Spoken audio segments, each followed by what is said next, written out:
I'm Maria Haug, Board President, and I would like to introduce my fellow trustees. Board Vice President, Ms. Lisa Pelosi. Clerk to the Board, Mr. Julio Aguin. Trustee Jeannie Kerr, and Student Representative to the Board, Mr. Joe Brody. I'd like to also introduce our Executive Assistant to the Superintendent and Governing Board, Ms. Erica Madrigal, who's in the back, and our IT Systems Analyst, Mr. Derek Machado. And Mr. Forrest Minter just walked in, also a trustee. Also joining us this afternoon is our District Consultant, Mrs. Babs Kavanaugh. Providing translation this afternoon is Claudia Lindgren and Isidra Mencos. I would like to allow the translators an opportunity to explain how to use the interpretation feature on Zoom. Buenas tardes. Esta es la reunión de la Junta del Distrito Escolar de Santa Elena. Esta tarde tenemos servicios de interpretación en español para las personas que quieren escuchar la Junta en español.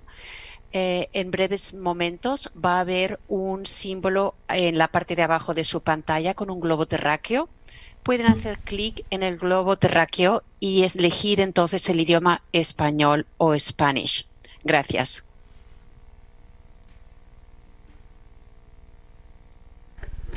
I would like to entertain a motion to approve the agenda for tonight's meeting, this afternoon's meeting. I'll make that motion to approve today's agenda. Is there a second? I'll second. Joe, would you like to cast a preferential vote? Aye. All those in favor say aye. Aye. Aye. Opposed? Motion carried. The flag salute, please stand and join me for the Pledge of Allegiance. I pledge allegiance to the flag of the United States of America and to the republic for which it stands, one nation, under God, indivisible, with liberty and justice for all.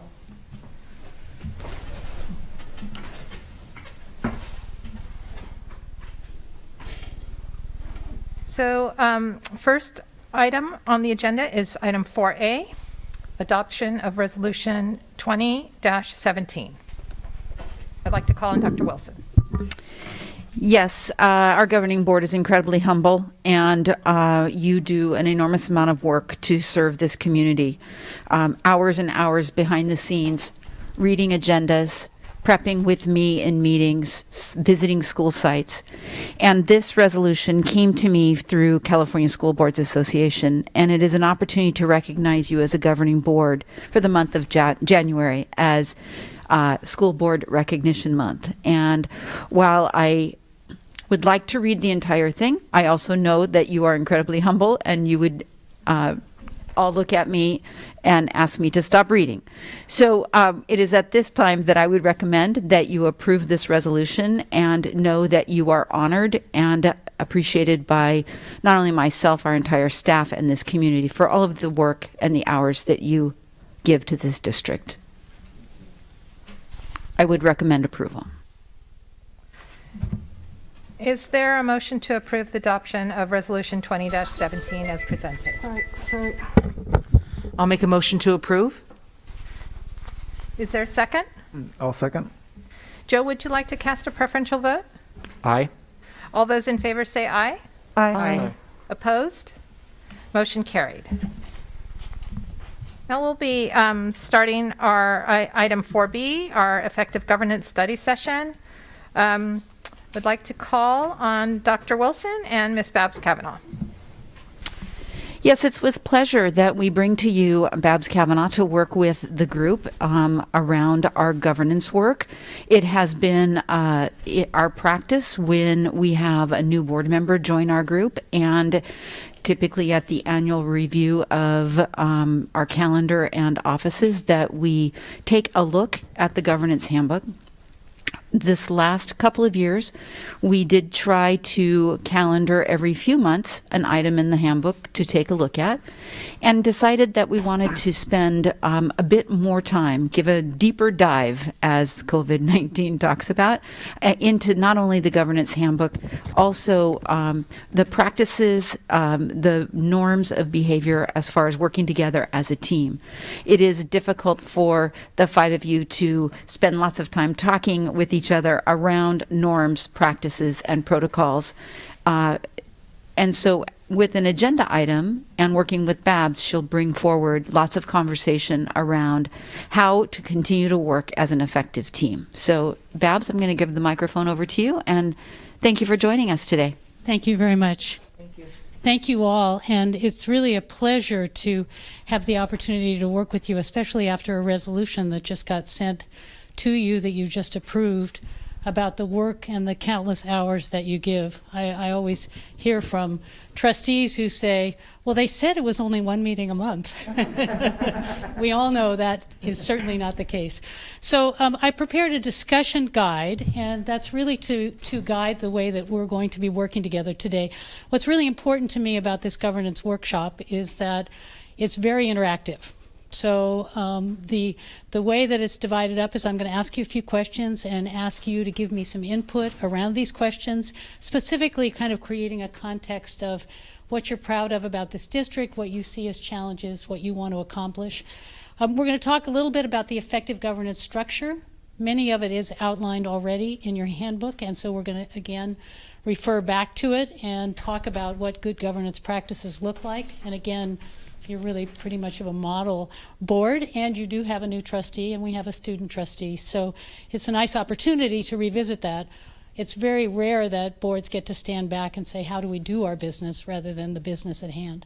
So we'll spend a little bit of time on that and then kind of highlight again one good important thing to note about good practices is that you're aligned in your practices, and you've certainly demonstrated that in terms of your planning processes and your LCAPs. So we'll just briefly touch upon that. There's an exercise that we're going to do asking what Mary Lou needs from you, you from her, and what you need from one another. I'm going to put a little bit of time against that because what it does then is it naturally is a pathway into talking about your governance handbook. And I know that some of you had a chance to look at it and you have some comments on it, so we'll spend the bulk of the afternoon talking about that governance handbook and looking at are there things that actually they reflect how you do your practice? Is there something you want to change? Is there something you want to be reminded of? So we'll spend some time doing that. And then there may be something around a governance goal that we want to identify. You know, what I see in districts is that you have your LCAP district goals, but sometimes the governance team wants to identify a goal to support that work. So again, it's kind of in alignment. So if there is one, we'll certainly talk about that. And our intention is to be together till 5:30. So my job is to be able to help and manage that process. Okay? So let's start by one of the things that I first... And Babs, just to confirm, 5:30 on governance, and then we're going into a closed session at Thank you 5:30 very until much. 6 o'clock. Yes, that's right. So we will be closing at 6. Thank you. So I just want to go quickly around the room and just say, you know, in knowing that you were coming to this meeting in anticipation, is there one thing that you'd like to accomplish during this workshop? Who'd like to start? Julio. I think overall, or speaking from my perspective as a trustee, and maybe for the other trustees, is just reestablishing and reaffirming our roles and responsibility as a board trustee. And I think the second extended part of that to my answer is that since we have Trustee Forrest, he's a new trustee, is to hopefully build some like cohesion or gelling of the group, because I know that having Trustee Conwell step down, he was on here for a long time, and so figuring out how to kind of integrate the new board member. Okay, great. Thank you so much, Julio. So why don't we just swing around, then I'll go to Maria next. So I really like Julio's reestablish, so I'll do a check on that.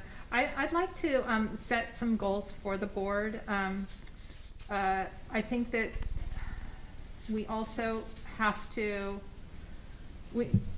this opportunity gives us a time to kind of set our goals for the first time since we've been dealing with the pandemic.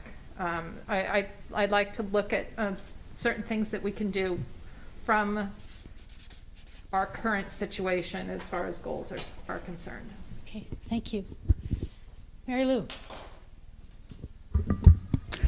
As I mentioned in the opening, I do believe a governance study session is an ideal opportunity to open the lines of communication and get everyone traveling on that same freeway. And we are an effective team, and I would like for that to continue. So maintaining those open lines of communication.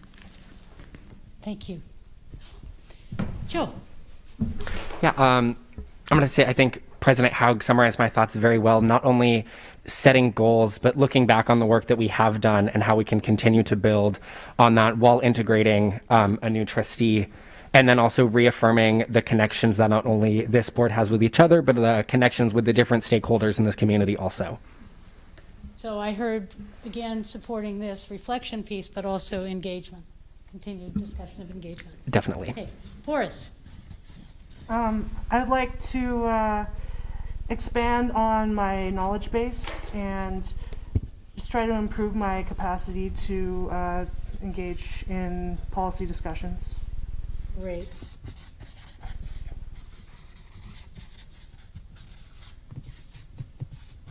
I'm doing a little shorthand, but I will return these notes to you so they'll have some of that filled in, but thank you, Forrest. Okay, Jeannie.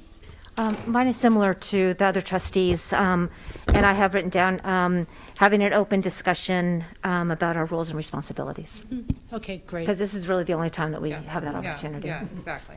Good. All right, thank you. So the benefit of going last, I suppose, I had the open lines of communication as well. And I also, it has to do with about the building the cohesion, but it was also about setting some clear guidelines, if you will, for orientating new board members. But I also was about revisiting our roles and responsibilities to all the stakeholders. Good. Babs, if I could just, while you're writing that last sentence, it seems strange to our board members, I'm sure. We don't really have a live audience. And so turning your microphone on might seem odd. And because this is being recorded and there may be people watching, we do need to use our microphones. So please make sure that the green light is on. And Babs, when you are talking, that the microphone is up at your face and not behind the poster. Oh, thank you very much. You may have to remind me again. So this is really helpful. It is all in line with what we intend to talk about today, and we'll pull that back up at the very end and just say, how'd we do? Okay. So the next thing I would like to talk about, and part of this interaction is that I'm going to kind of swing around quickly, and then if you feel like you have more to add, I'll just check back in with you. But this question is, I want you to think for a minute, if you had to say one thing that you're really proud of about this district, what might it be? If you had to say one thing that you saw as a challenge on the horizon, what would it be? These questions are also listed on your discussion guide, just so that you know they're there. And then finally, something that you really say I want to accomplish during the time that I'm a part of this governance team. Okay? So one thing you're proud of, one challenge, one thing you want to accomplish. And I'm going to just swing around with each one of the questions, so we'll just kind of pull up those answers. So whoever starts, we'll just start rotating from there. One thing you're proud of. Jeannie, you look so ready. Well, it's actually several things, but it's one thing as a unit. It's I'm proud of our students, families, employees, and community members. So our whole organization. Okay, I'm going to again do shorthand, but you're including everybody in that. Okay, Forrest, I'm going to go to you next. I'm proud of our commitment to both the arts and just elective courses in general. I think it's important to have things that are beyond just the government mandated math and science and whatnot. Great. Joe. I am really proud of the student voice and the channels that are open for students. Nice. I am proud of the attention to every child, every day, no matter what it takes. Maria. I knew Jeannie would take mine, but I thought I'd let her go first. But I am proud of our students, and I will expand a little bit on that. Every time we have a WASC visit or a visit from another another accreditation or a group of people coming in to assess our district, we always get complimented on our students and how polite and caring and kind they are.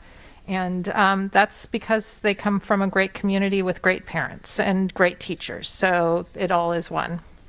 Great. Thank you. Me? Lisa? Mine was kind of a sweeping statement encompassing, but ability of all of our staff to consistently provide a well-rounded education for all.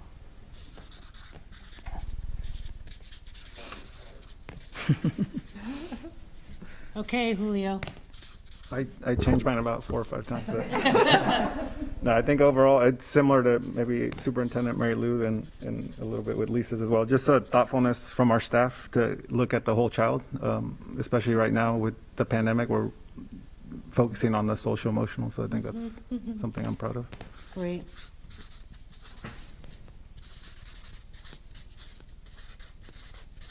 Doesn't that make you smile? I mean, if you listen, you know, there's no sort of out in left field response to this. I mean, it's real consistent and it's really clear about what you're proud of about the district. The challenges. Okay, who wants to start with the challenges?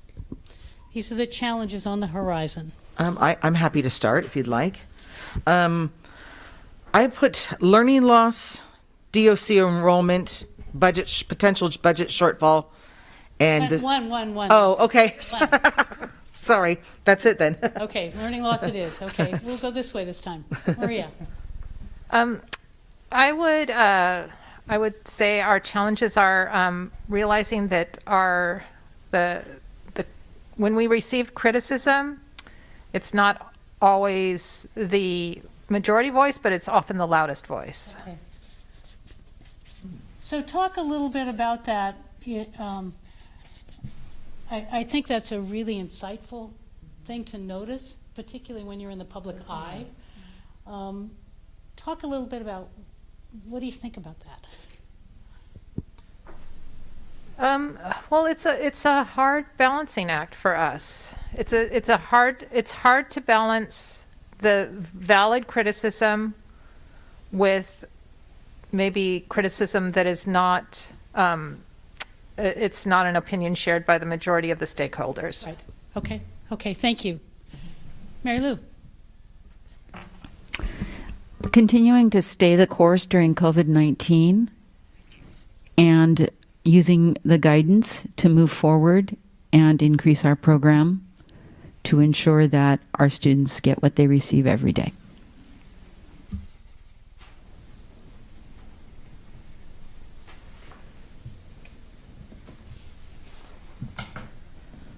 Thank you. Joe.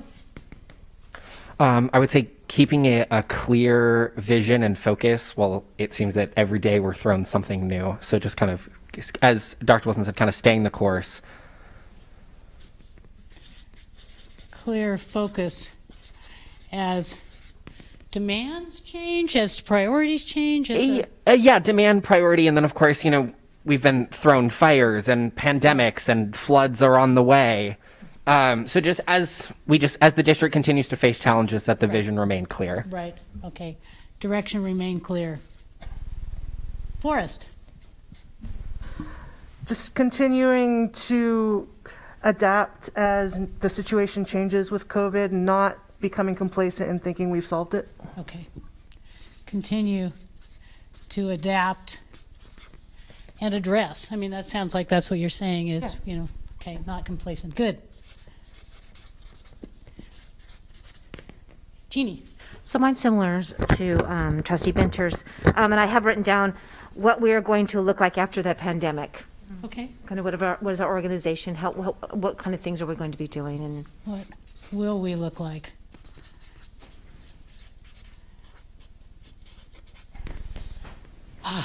Takes a breath for that one. Julio. Last again. All right. I would say simultaneously reaching goals that aren't COVID related. So within the rest of the year, how do we put I know that's a big focus, but also trying to get some focus on some goals that we can hopefully reach Right. that simultaneously, which will be a challenge. Huh. Any surprises in those challenges from one another? What I really appreciate about the democratic process, and I was pushing you on that one to say one thing, right? I know, Lisa, sorry. That was hard. It is hard for me, yes. But is that, you can see how rich, right? How rich this becomes in one where you maybe deepen what someone else said, and another where you bring in just a slightly different perspective. It's so valuable. So much about what you do as a governing board. So, to accomplish, who's going to start that one? And this is while you're on this team, while you're a part of this governing body. You mean to accomplish today, or? No. We did the to accomplish today. If you had to say one thing that you'd really like to be your legacy, something that you're leaving behind, that you would like to be known for, if you will, one thing. So, I'm going to let Julio start. oh yeah, go ahead, Julio. I think just within the recent few months, for me, it's been that personal journey just around the work around the racial and social justice. So just kind of bringing some of that work around the community and district. And I mean, I kind of look at that as some legacy work for myself. It's just something that I've always wanted to do and never had, I guess, the courage to do it alone. So now I feel that the community and the district is open to working on this. So I'm excited and hopeful to do some of that work in the future. And this one is important that I get the right word. I mean, it's all important that I get the right words, but this one in particular. So bringing together the community and the district around social justice issues, equality, racial justice. Okay, good. Thank you. So Jeannie, I'm going to go the other way. So I'm not sure how I'm going to say this. So I would think right now it's just because our entire district has gone through such a whole organization. As we move forward, I would really hope that we are able to continue to be united as a governance team as we're governing, and united in the sense of where we're not. Well, I'll just leave it at that. Okay, good.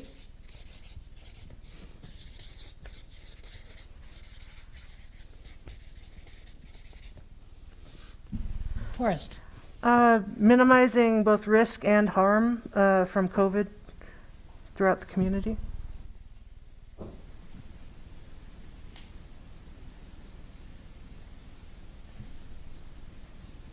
So Forrest, could you describe that just a little bit more, what you're thinking? Well, just making sure there are sufficient safety protocols, that we're responding based on like science, and that we just do everything within our power to just keep the children and staff and broader community safe. Great, thank you. Joe. Oh, this is a tricky one for me. But I think I'm gonna tie two together and say continuing to bolster the student voice while also tagging that on to the work that I'm doing to encourage civic engagement for our students. So bringing the voice here and also helping students learn to have a strong civic voice. Exactly. Okay. Thank you. Outside civic learning. Mary Lou. Yes, I'd first like to take an opportunity to thank Joe for being here. This is our first student board representative that's participated in our governance study session, and I know that your voice will be really helpful and appreciated during this meeting. So thank you, Joe, for carving out time this afternoon to be with us.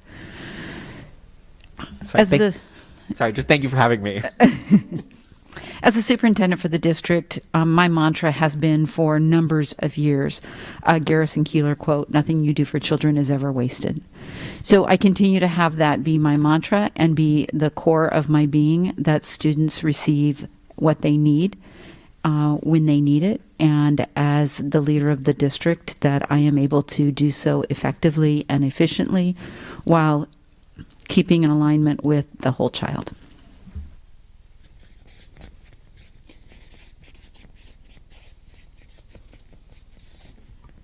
Well stated. Thank you. Maria. So, less than a year ago, I would have had a totally different answer, but as of today, I would want this board to accomplish that we overcome the learning loss as a result of COVID.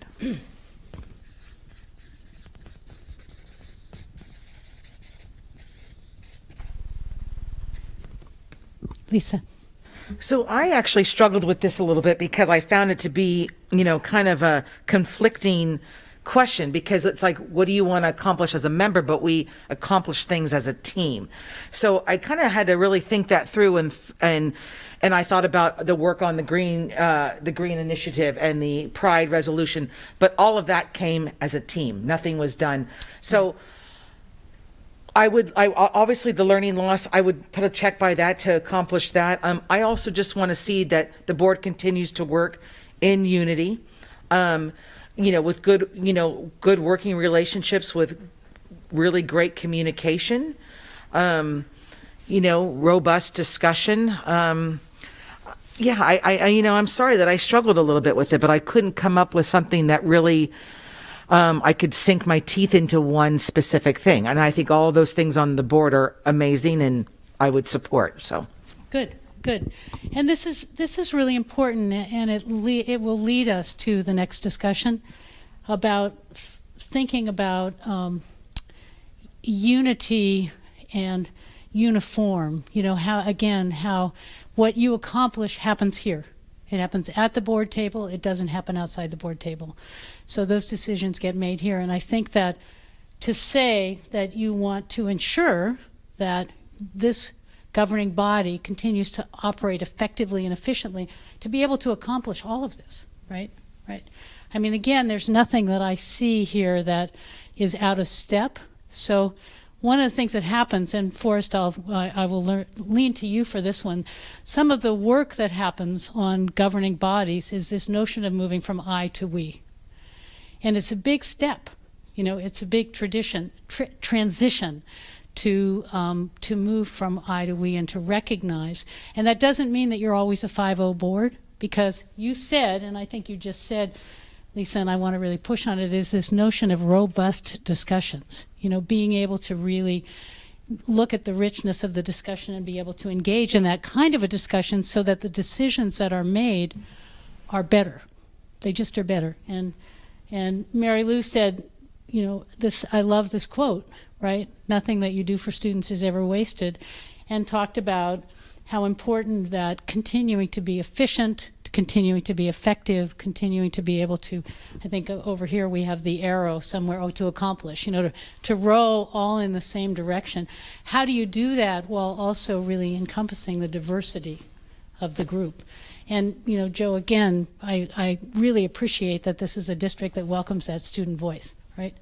Because that's a really important one to have sitting at the table as well. So again, any surprises here? Anything you want to ask your colleagues? Okay.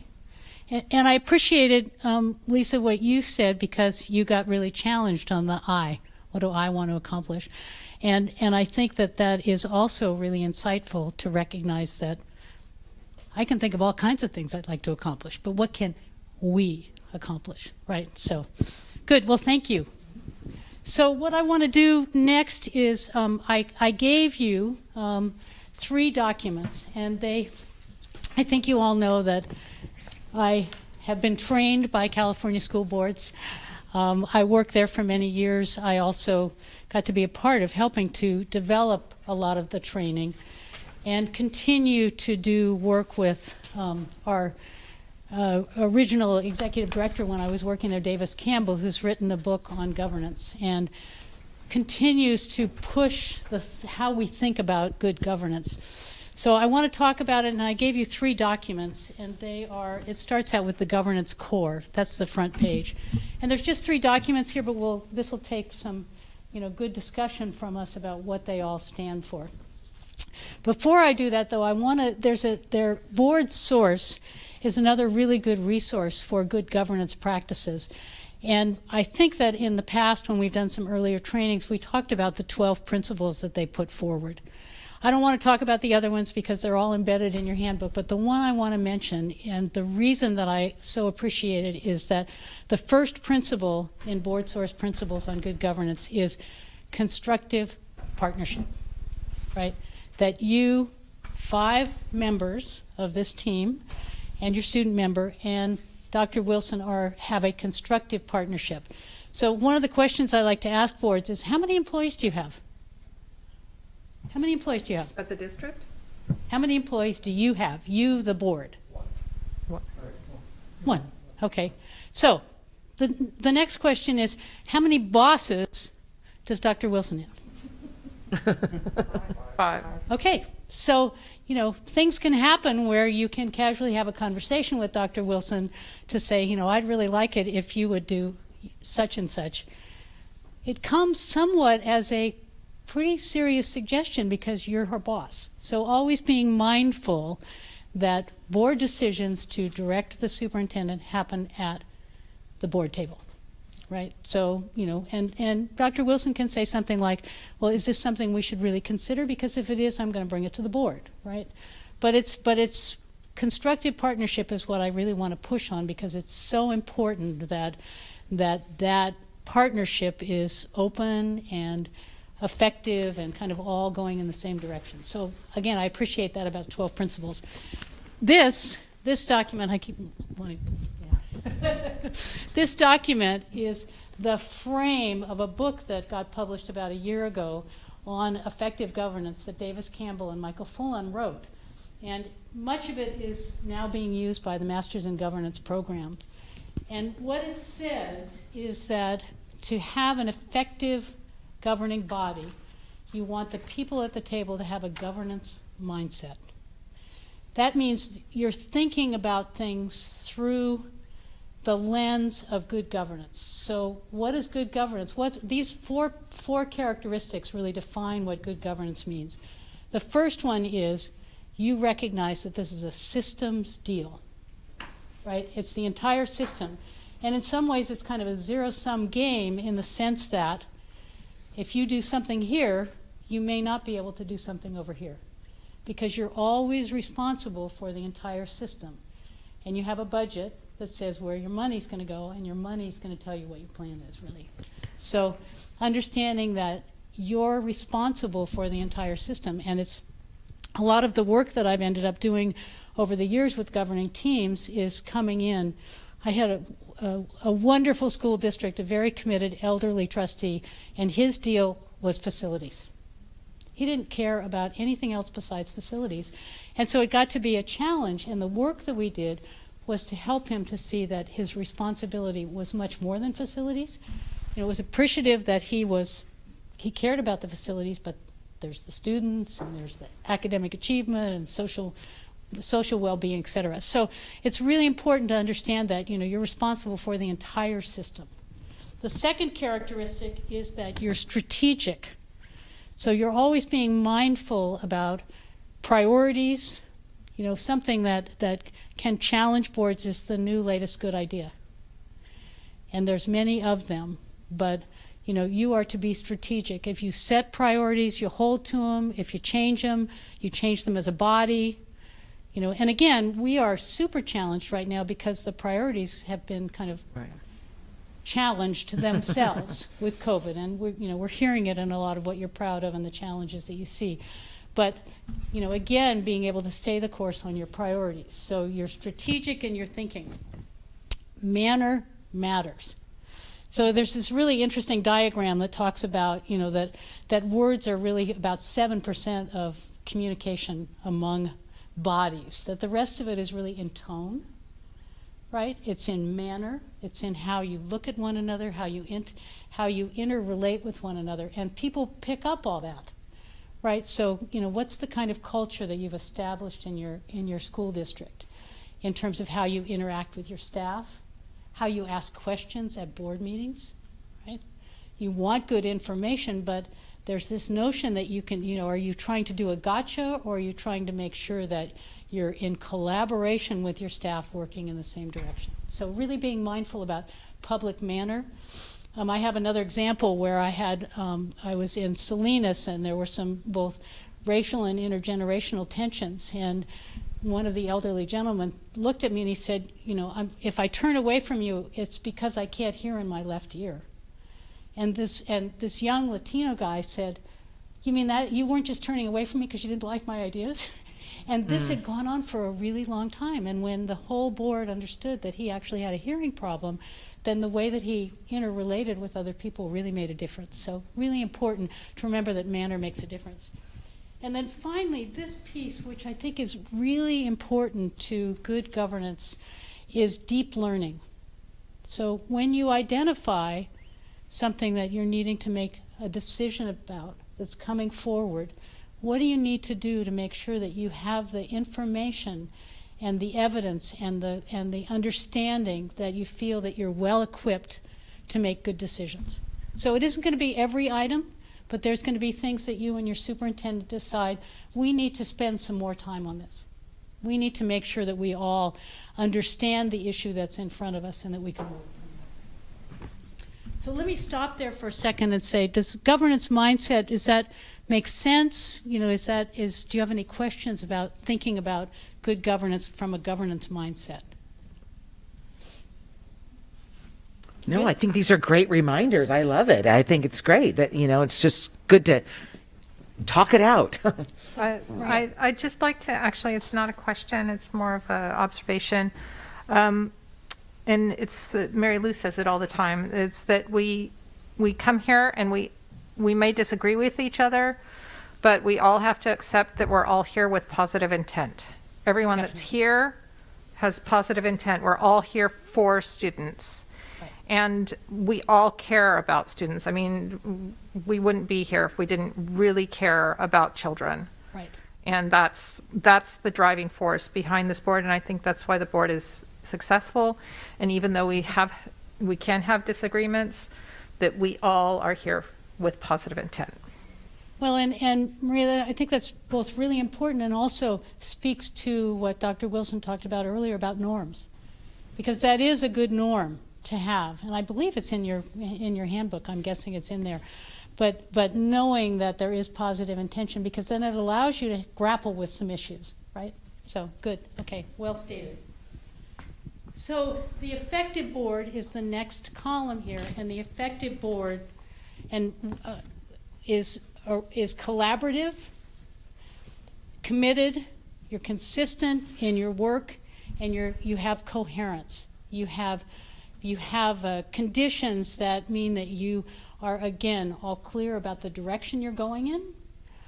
You know how to collaborate. And this notion of commitment, I think, is really important. You've committed, you're dedicated. You've already said in the both proud of and challenges how committed and dedicated you are to the success of your students that you're serving. So those are 4 conditions, and then agreed upon roles and responsibilities. And Julio, we'll spend a little bit of time talking about that, just as kind of a reminder of roles and responsibilities. And then creating and sustaining a positive board culture, which is, I think, in several cases you've mentioned that in terms of, and I think, Lisa, you may have ended with it, in terms of how important it is that you have a positive culture. That's one of your roles and responsibilities, is to be able to support that. And then finally, having the protocols and having the policies that create kind of the guardrails for how you work together, right?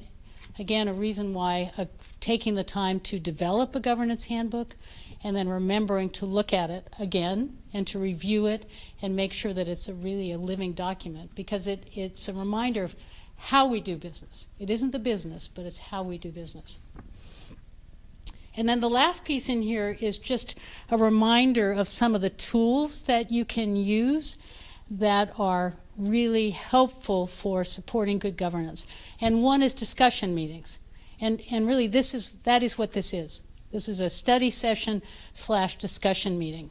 I'm doing some presentation, kind of reminder of good governance practices, but really it's engaging you in terms of having a good discussion about what effective governance looks like. Having a governance handbook, really important. Doing board self-evaluation, taking the time to use some kind of a tool, whatever you think is useful to use for again, assessing how you do your work together, and maybe a governance goal comes out of that. And then finally, your continuing education, which I know this board is really committed to. I believe CSBA, you go to a lot of those trainings, county trainings, you bring in people when you need it. So having those tools, knowing that they're available to you, and that you can access them, and that you can ask for, as you're doing your annual goal setting, you may identify on that calendar and say, that's a topic that I think we need to spend a little bit more time on. So could we have some kind of a discussion meeting to really kind of delve into that more deeply? So thinking about that as the structure, and all of you who have been through Masters in Governance, you know that there are 5 governance responsibilities of the board. So the next page talks about, just highlights those 5. But as we look at those 5, I'd like you to look at the document underneath those 5. Okay? It was in the back of this packet. Is there any- Do you have it? Okay, this is the document I want you to look at. Okay? It was tucked back there. So one of the tools that California School Board uses to talk about role and responsibility is this governance clock. And I think the governance clock is really helpful in thinking about the 5 responsibilities. So the first responsibility is setting the direction for the district. So what are the tools you have for setting direction? What's a setting direction document? The LCAP. LCAP, absolutely. Okay, all right. What else? The budget. The budget is clearly a setting direction document, definitely. Mission, vision, core values, the time that you spend really, again, creating your structure. That's all what goes into establishing strategic direction. And then the next responsibility is making sure that you have the structure in place so that your policies are in place. You have the policy for hiring your superintendent, for personnel documents and approvals. It's all of the pieces that are kind of the infrastructure, the structural piece. And then the third one is the stewardship and support for the work of the district. Oversight and accountability is the 4th one, and then the 5th one is community leadership. So the reason I asked you to look at this clock is because it talks about sort of where the governing team belongs for the most part, and where your staff belongs. So if you look at the top part of the clock, it basically says that it's where the board is strategic and they're operating in the top half of the clock with their superintendent, and that the superintendent and staff are down below executing and implementing. So sometimes you'll hear boards are described as a micromanagement board, and sometimes you'll hear a description that a board is a rubber stamp board, right? Those are kind of the two. You don't want to be either one of those, right, kind of feeling. Well, so rubber stamp is if the board spends all its time up here, right, in just the strategic direction, policy, accountability. The micromanagement is if they spend way too much time in the administrative pieces, in the tactical, right? So somewhere there's a balance, and the reason that this wavy line is there is that it's not always completely clear, right? Because the superintendent may be coming to you to ask for community input, right? For, what's the community saying about these certain kinds of things? So you can see that you may sort of enter those areas, but remembering that your role and your responsibility is paying attention to the entire system. And to have the time to pay attention to the entire system, you don't need to be down here. You need to count on the fact that in your strategic direction, you hired the right person. And that person is executing your direction effectively. And you have ways to be able to check that. So you usually set clear results of what you're expecting, indicators of success. You have evaluation systems. You know that your superintendent has evaluation systems of all the staff. So that's where your accountability piece comes in. the place that is often not very well defined, and this is in the board culture. So this whole piece on support is really, again, it's that subjective, what's it feel like, right? What's it feel like to be around your board? What's it feel like to be, to how you're supporting the staff? And we talked about that a little earlier too. So I think that the clock is a really helpful way to think about board role and responsibility. So Julio, you brought up that that was something that was going to be important to you. Is there a question that you have in kind of revisiting this? No, I think it's just good to review it and reaffirm it, or, as far as what our kind of role is individually and obviously of the group where we kind of stand. Yeah. It is very helpful. Hopefully it'll be helpful to trustee members. Well, I always really appreciate, just because of the way that I think, having 5 responsibilities makes sense to me. If I had 100, and there are 100 for sure, but if I, just knowing that kind of, again, that strategic thinking that oh, okay, does that fit within one of my roles? So, any questions you might have for us? And Jeannie, I'm sorry, I know you're next, but did you? Oh, okay. Not yet. It's pretty self-explanatory for the time being. Okay, good. And Joe, how about you? Anything come up as a question? Questions, no, but I do have a comment, but I don't want to jump in front of Lisa. Thank you. I think what you're talking about with the wavy line in the middle of the clock, I think is the most key aspect of this, because as things come and they go and different situations arise, it's important that there's a nice balance, but also that there's a flow between responsibility and the administrative side and then the side of the board too. Mm-hmm. Comments on what Joe just suggested? Well, I would agree with that. The wavy line is the balancing act of it all. And one of the things that kind of comes to mind as I've learned in being in this role a few years now is the greater public doesn't necessarily understand the dynamic of who we are in our relationship to our employee, to our stakeholders, and even so far as some of our staff. You'll find examples of, maybe teachers saying to parents, well, you can always go approach a board member, and it's like, rather than just working it out, they just immediately go this way thinking that we're that person. And that's something that, we work to educate. I think personally, I've had to work on that in the last few years to say, it's not under our purview. It's not, you need to go through the chain of command. So it's just interesting that there's this assumption that whether it's praise or a challenge, just go to the board. Right. And again, because I think this line is wavy, maybe one time the board tiptoed into this, but really we got to go back on the other side for that particular issue, perhaps. And it's a healthy tension. Yeah. Absolutely. I had a kind of a very touching call this morning from a young mom who said, our board, our school district doesn't have a plan for COVID, for what they're going to do after COVID. And I know it's the board's job to write the plan. And, and her mother had been a school board member, and her mother said, no, that's not right. And this young woman said, you're wrong, Mom. The board's job is to write the plan. And what was really interesting about that is that, it's kind of the public view of what's the board's responsibility. No, the board's job is to say, we need a plan, right? And certainly to talk about maybe some elements that might be in the plan, but the job belongs to the superintendent and the staff to write that. But it is easy, if somebody wants a problem solved, they want to know that somebody's going to take care of it. So, so I think that's really insightful.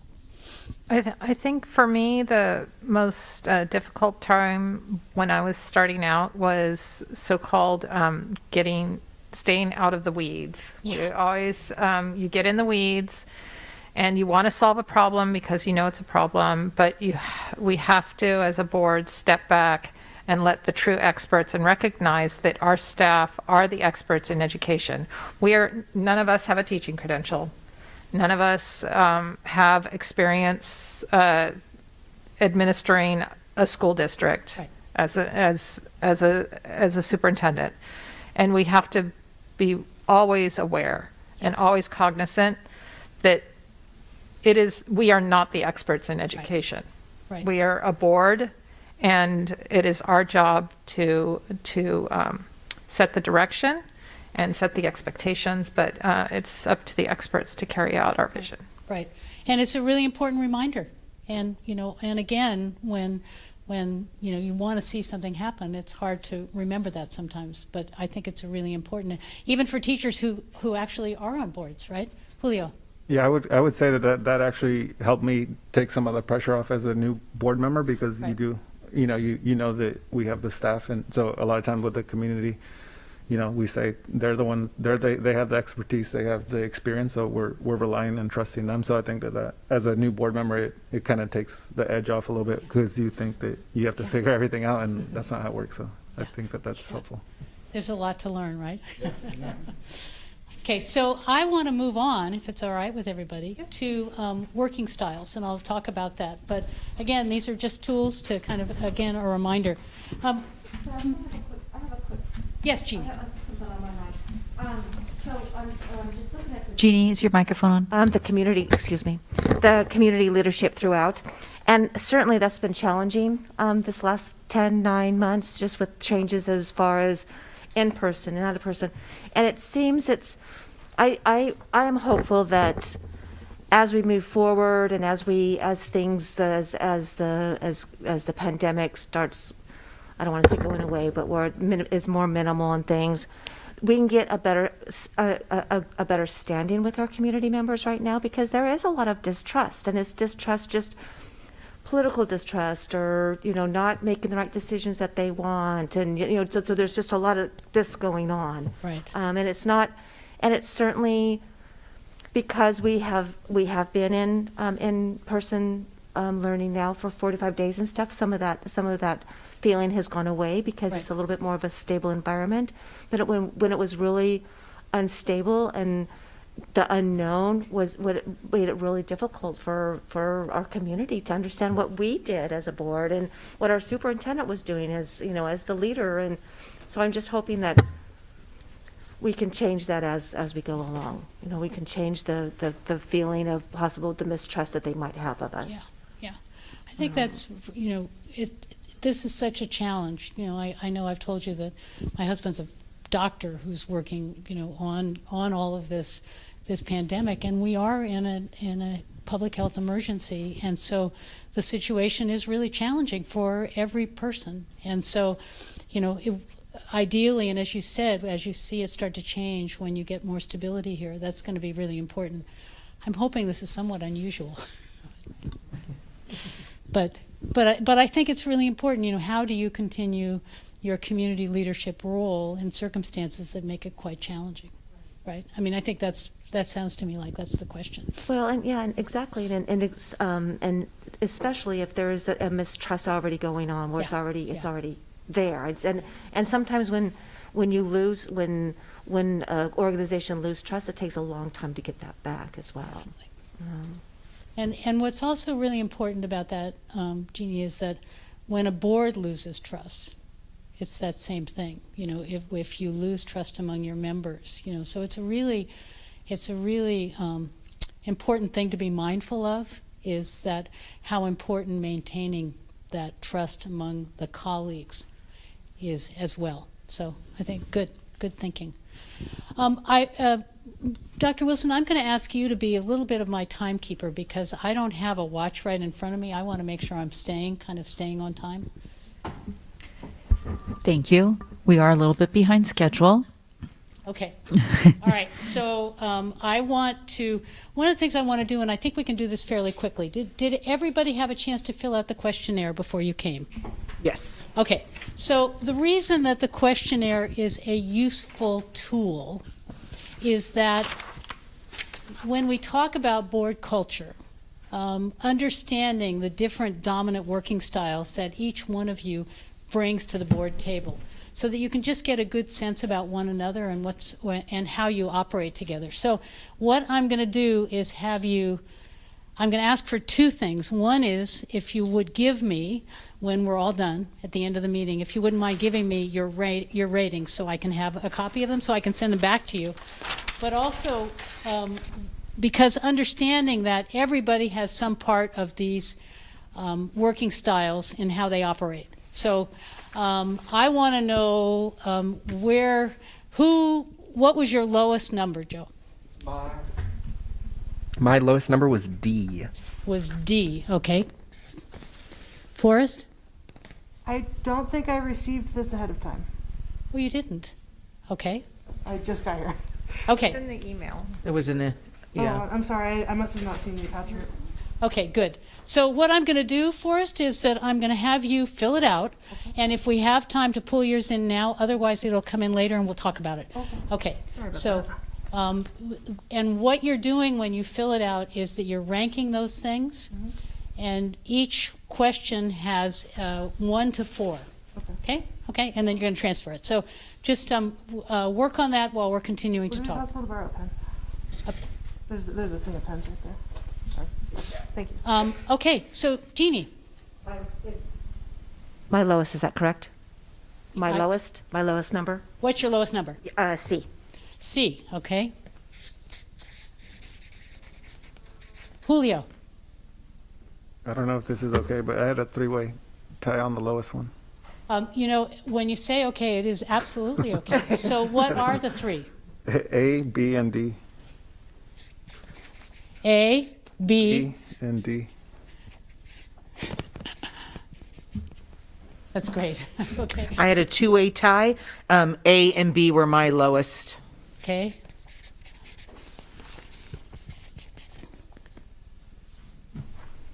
I'm a big old A, A big old A. clearly. Why am I not surprised, Maria? Okay. For the last 6.5 years, I've been expressive, and today I am amiable. And I have conducted this working style survey with board members and administrative team repeatedly. So sometimes it's about where you are. Yes, absolutely. Absolutely.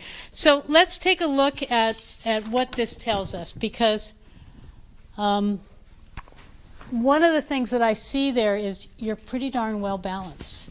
Okay, so Julio, when you said, you know, I don't know if this is right or not. So what actually is interesting is that you sort of landed equally in all 3 areas, right? So I'm going to have you look at the chart and what each style brings to the team, okay?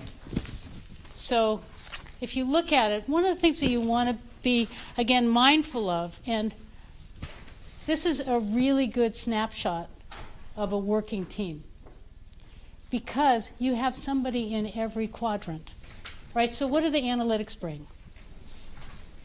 What do they pay attention to? Thoroughness. Thoroughness, right, exactly. And they pay attention to data. They want to know, how do you know, right? I want information backup. Okay, so what does the driver pay attention to? Outcomes. Getting it done, right? I mean, sometimes can be a little bit impatient. You know, we need to get this done. Amiable. They care about relationships, the people. How does this affect the people? What's the process? You know, what's the process that happens? And the expressives, paying attention to the big picture, right? The visionaries. So, you know, and again, I'm going to move through this a little quickly, but I'm going to leave this with you just to know that, you know, this is a good snapshot of what the working styles are here. And I don't often see this quite as well balanced as this is. You know, so I've been in districts where I have the entire board. I had a 7-member board once, and they couldn't get anything done. And I was working with them, and finally we ran this thing, and they were all analytics. So they just never had quite enough information to be able to move forward on things. So being mindful of that, this is, again, a really nice balanced body. Okay, so if you look at this last page, what's interesting about it, and also kind of fun, is that it says making the most of your working style. So analytics, working with analytics. So if you read that first square, somebody read the first square up on the left. Joey's our reader. Joe, Sorry, I'm looking for first square. It looks like this. First square. Where? A challenging combination Run for your nearest driver. Establish priority of tasks to be done. Commit to firm timeframes for your work and stick to them. Good. Thank you, Joe. Thank you. So it's interesting that you've got both Julio and Lisa, who are both analytics and drivers, right? That's a nice combination. So again, the analytics with the amiables. You can see this is your making the most of your style. So if you're analytic and you're working with the amiable people, start off on a personal note, gravitate to project specific and expectations, emphasize the greater good of the project. So as you think about these different working styles, just again, think about how you approach one another, what you want to be attentive to in terms of what style you bring to the board table. Because I asked you when you filled this out to say, this is what it's like for me when I'm at the board table, right? These are the kinds of things. It's not what I do at home. It's not what I do in my job. But this is what I think about when I'm here at the board table. My favorite is expressive with expressive. Joe, right now this is you and Julio. Now that you've discovered the solution to world hunger, find someone to make it happen. But I find again, as you develop your team, as you bring in new team members, being just aware of the different styles that each of you bring. If it's all right with you, as I said, at the end I'll collect yours so that then I can give you the whole range. And did you have a chance for us? Yes, I did. Okay, and where did you land? Primarily analytic. I got Primarily analytic, okay. That was your lowest? Yeah. Okay, good. All right, well, you joined that team. Any questions about working styles? Okay, again, a good tool. It's just useful to think about what each of you brings to the work of the board. All right, this is the next set of questions, and we're going to move through it kind of quickly because it's going to lead us into looking at the governance handbook. So, what's the superintendent need from you to be effective? And again, for the fact that, again, it's going to lead us to a pathway to look at the governance handbook, I'm just going to ask for one thing from each of you. So what's one thing the superintendent needs in order to be effective from her trustees? Not to micromanage. Not to micromanage. Okay?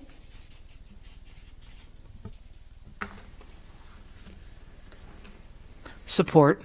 Support. And that looks like what? Listening, asking questions, conversation. Okay, good. Julio. Preparation. So Preparation. prepared. Talk a little bit about what you mean. Just us being prepared, reading the policies and anything that in regards to the conversations that we're having with her, just being well versed on any topic that we're going to speak with her and in particular the community. So just being Great. prepared that way. Good. So come to the meeting having read the background. And Lisa, going back to you asking questions, one of the protocols is often asking those in advance. You could ask them again, but that important that you can support the superintendent in being prepared as well. Okay, what else? Jeannie. Well, I had it in my mind, I can't remember what the saying is. Give the superintendent and others the benefit of doubt. Is that the right verbiage? Okay, and so when you're saying that, tell me a little bit more about what made you think that. Bennett, what do you mean by that? I would say probably just, well, an example would be if you say that you hear something out in the community that's kind of out there and things you're going to give them the benefit of the doubt in your mind, like that's really not happening. I mean, that's a pretty simple one. But also, I mean, there's a lot of things that come up, and you might feel like, oh, I don't know if that's true, but it's sometimes, you have to certainly find out yourself it's true, but you've given the benefit of the doubt just Right. because they're the expert on the things as well. Right. They're the professional, and I'm not. So, Right. you know. And also, I think part of benefit of the doubt is also sharing with the superintendent when you hear things in the community, right? Right? So, okay, I'm going to add that. Julio. I had a quick word. I would just say, what Jeannie, the word that came to mind was trust. Yeah, that was That's going to what be I my word. Right. So before someone takes it from me, I'll say trust and confidence. Okay. Yeah, exactly. Are you jumping out of line here? I am. Okay. And we'll probably find this on every one of those three lists. Yeah. Okay, good. Forrest. Clear and concise guidelines for what our goals are. Okay. So clarity around goals, right? Yeah, just being sure not to be overly vague. Okay, okay. So clarity. Good. Joe. I had a different going into this, but after hearing what President Haug said earlier about everyone on this half of the room, not being specialists in education, just respect Right. to the superintendent, just to know that they are the professional in the Nice. room. Respect. Thank you. Dr. Wilson, would you add what you... I feel a little overwhelmed right now. No. Yes, I'd actually like to go back to the positive intent and just restate that one more time because of the importance of positive intent, and that board members come to board meetings with that intent that our staff is here to do the right thing and the right work, and that they are not looking, they are always looking to be prepared and to be able to answer questions, and knowing that sometimes you might catch them off guard. And so that positive intent that we're looking to move forward, in a way to serve students. Yes. Good. Anything we didn't put on? I think you jumped the line here, Maria. Okay. Did you weigh in, Lisa? I did. Okay, good. We're at the point in the evening where I'm going to start to lose track a little bit. So just help me if I lose you. Okay, so that's what the superintendent needs. What do trustees need from the superintendent?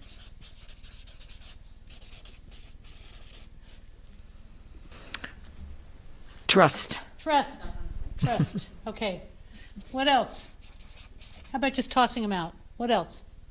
The information we need to make our decisions. Good. What else? Open lines of communication. Good. What else? Her knowledge. Good. Her knowledge, her expertise, right? Okay.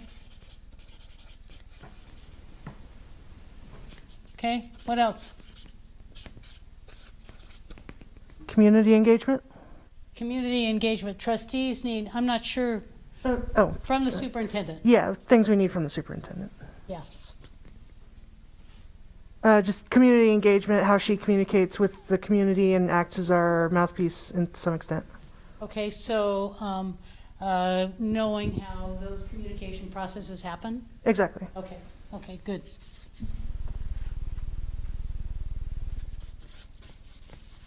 For community engagement. Anything else? Is this good? I think for both what trustees need and what a superintendent needs, and I think we touched on this with kind of the intent, but also just a clear set of expectations of kind of going back to the clock, that we have specific roles to play to create like a cohesive and a well-moving, well-oiled machine, as it were. Good, good. Cohesive, well-oiled. So support for that. Being committed to that. Okay. I'd like to, it's more not just that the superintendent needs, but the board needs it among ourselves, but the whole district needs from the trustees is manner. Yeah, okay. So overall, Yeah. Okay, overall. And when you say manner, I know we've talked about it, so you're talking about, again, creating a culture. Creating a culture of collaborative, Collaborative culture. a collaborative culture. Good, good. Really important, really important. And if I could just piggyback on that, one of the district priorities for the last 6.5 years has been professional excellence. And that's not only for our students, it's for all of our employees. And I truly believe the governing board has embraced that as well. And I think that's what you're talking about. Yes. Yes, professionalism, manner, the way we conduct our business and the way we conduct ourselves in the community. Good, good. Positive intent. What's that? I said positive intent. Positive I intent. mean, Okay. added to that. So what I want to do, and if there's anything more that we have in this arena, let's go to it. But I want to go to the Governance Handbook because I think, again, a lot of this is documented in there in terms of sort of how to do these very things that you're talking about. So I want to make sure we have about 40 more minutes, maybe. So let's make sure that we are talking about the Governance Handbook, taking a look at it, making sure that it supports the practices that you believe are important for this governing body. And Babs, I'm going to ask you to put that microphone up by your mouth when you're talking and make sure that the board members felt that they were able to respond to that last question, which was, what do trustees need from one another to be Yes. effective? Okay, okay, good. That was, thank you. From one another. I'll start. I would echo respect, especially from a student perspective, and that's something I would like commend this board for. Is, even as a young person, that student voice is still respected and valued and equal among all the voices on the board. Great, thank you.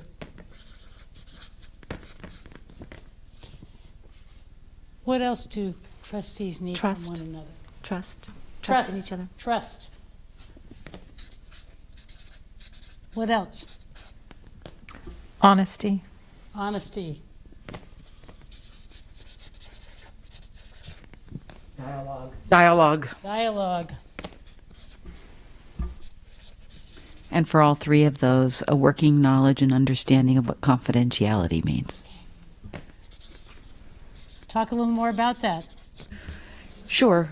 We have many conversations. Either I have one-on-one with board members or in two.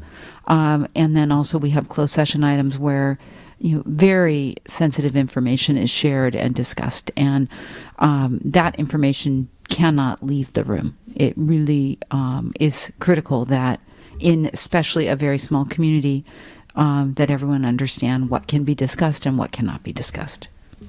So if anyone has a question about that, right?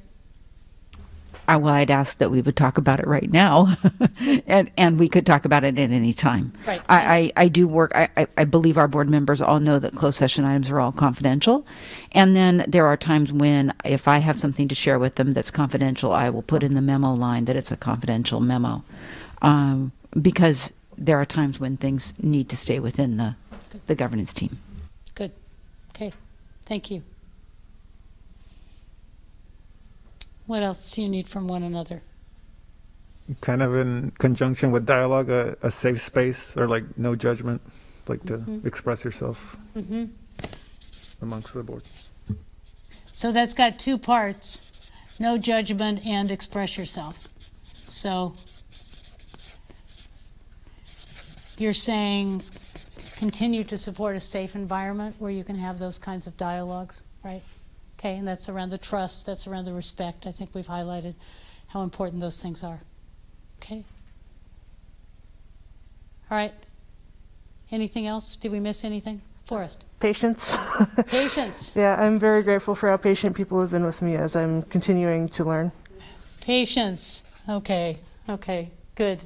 And I think that comes in here too with the trust. Forrest, for the record, we're all still learning, so believe me. Yeah. Okay. Anything else? Well, like the other two, it's positive intent. Positive When we intent. come to the board. So it should tables be of on all positive three. intent too. Okay, Yes. good, good. We'll put it on all three. I got one more. Yes. Growth. or like continue to educate yourself Uh-huh. as a board member.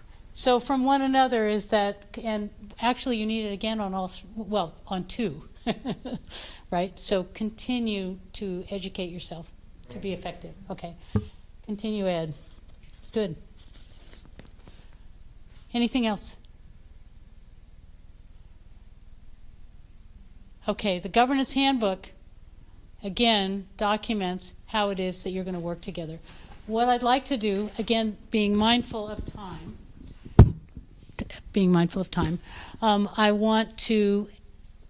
I know that you had a chance to review it, so is there one kind of idea that you want to share that you say, I think we should look at this a little bit more carefully? Remember, the Governance Handbook has in it, it has your mission, it has your vision, it has your district goals, right? Success for all, professional excellence. Can I start out by saying something we don't need to look at, actually? Because I believe the last time we went through this, I was going to turn in copy edits, and I found my marked up version, and I've never turned it in, and there's some punctuation errors and things in there, and that will be taken care of. So we don't need to discuss that. They are there, and it's just a few capitalization, and Good. so yeah, don't worry about the copy edits. They're all taken care of. So, and what's so good about that, Maria, is just reminding them that that editing piece doesn't have to happen in this body. So that's perfect. Thank you for starting out with that. Is there anything? So let me start out by just saying that the principles that you have in here are really important. So I'm going to turn the page to those to highlight. And the principles are the district beliefs. And I think it's really important that we look at those for a minute because they are on page 4. So we talk about unity of purpose. It's another way of saying a cohesive board. We're all going in the same direction. So there's your vision statement, there's your mission statement. But Julio, I'd like you to read the belief statements. Yes. I believe that we are all teachers and learners. Commitment to high expectations inspires excellence and personal best. Everyone has a right to achieve his or her full potential, and a supportive environment fosters creative and confident learners. Those are very strong, and they're very clear, and they start out with, we are all teachers, and we are all learners. And I think that these are the governance principles that you have in here that basically guide how you work together, because that's what that says, and they're very strong.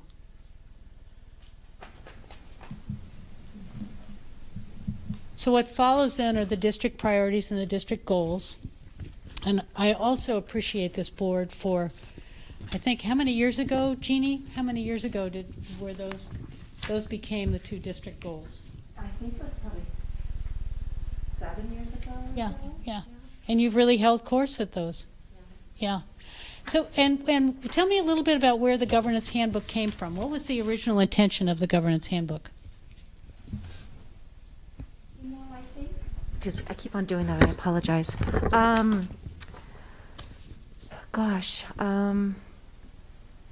Well, I can let you know. I can tell you how we came up with these the district priorities and district goals. It was we were at a board workshop similar to this, and we were discussing specifically student achievement, and we noticed that the many of the students weren't making the mark that we wanted, and we were very disappointed, and it was kind of a continuation through years that it was going that way, and all of us were very uneasy about what we were seeing, and we at that time said, we have to do something we need to make a statement to say what's important to us at this point, and so that's where that came from there. Mm-hmm. Good, good, and that was the genesis of those goals, okay.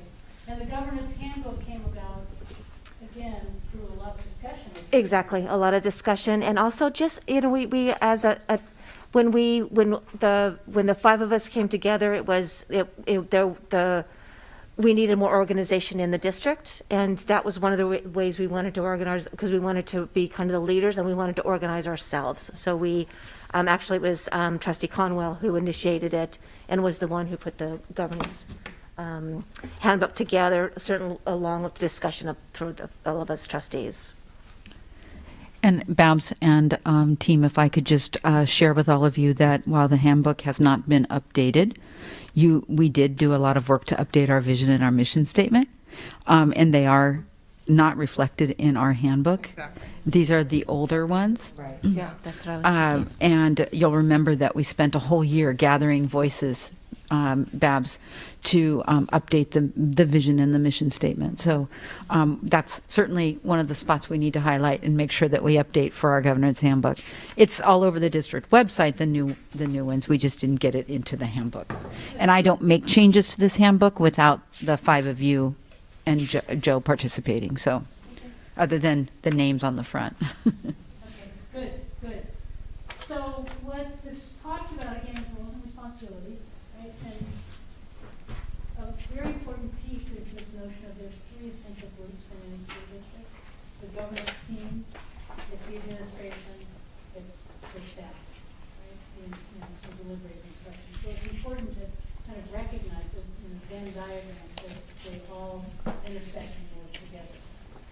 So what this does is it outlines specific ways that you go about doing your business. So as you read it, was there any one of the protocols or the description of how you do your business that you want to talk about now?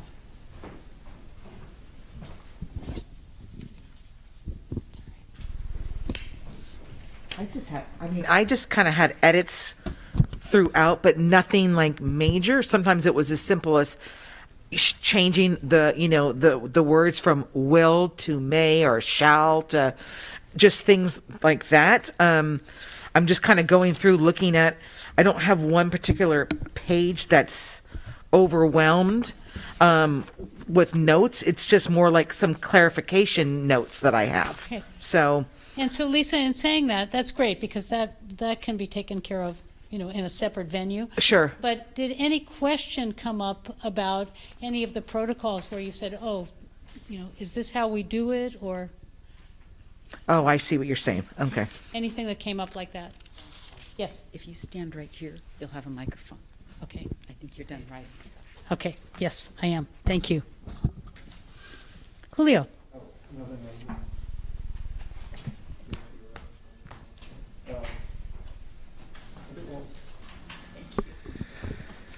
I don't know if the board, I could have remembered there was a section where we had a new board member policy.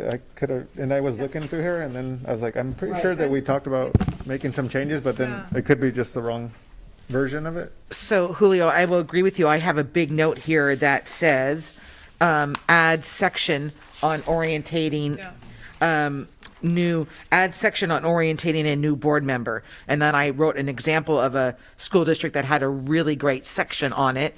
And I think I even actually printed out some of it to know the stuff that we could add in there, because I do think that should be expanded. No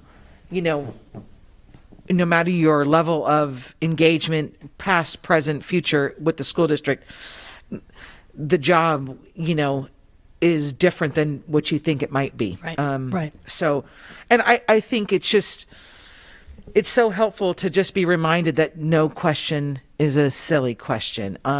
There's a lot of things to know, and to know, when is it appropriate to talk to your board president versus maybe going directly to the superintendent with a question, that maybe, or a fellow trustee, like what are those kind of processes?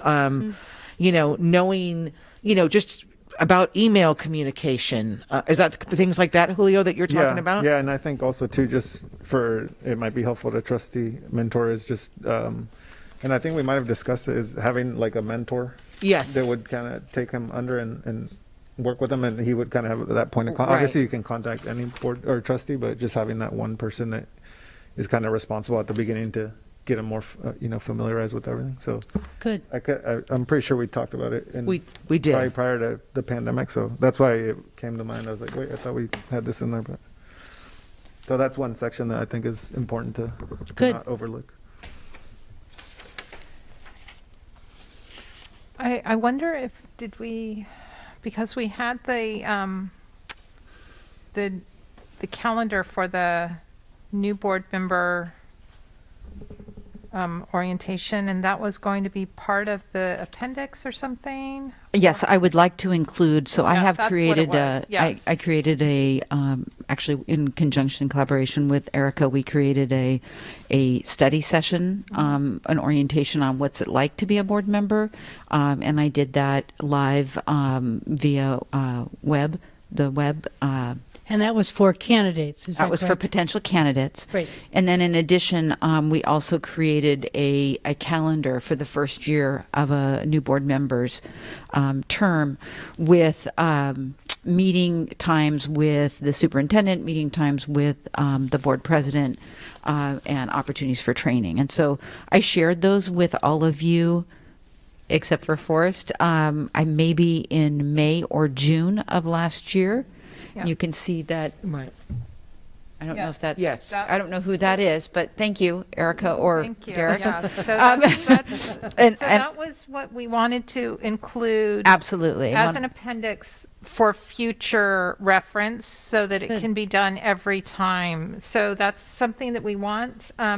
We could just leave in the months and take the years out so that we have that going forward as the meeting chart going forward. Does that make sense? It does make sense, yeah. but I would be somebody who's in favor of actually expanding the whole section to have, Okay. really to have a section that says orienting a new board member. And it's not, it's 6 paragraphs, but it talks about procedures and vice president and president. It's a little bit more, it's just was like a little mini handbook within the handbook to help new board members to understand, just to help get a better grounding, I think. I mean, it's important. I mean, the mentor is going to be huge as well. I think that's a great process that we've instituted, but I would personally like to see the section expanded a bit more. Well, it sounds like there's 2 things that could happen. One is expanding the section on onboarding, and one of the things that you put in here is, why is that important, right? Why is it important that onboarding is an effective process?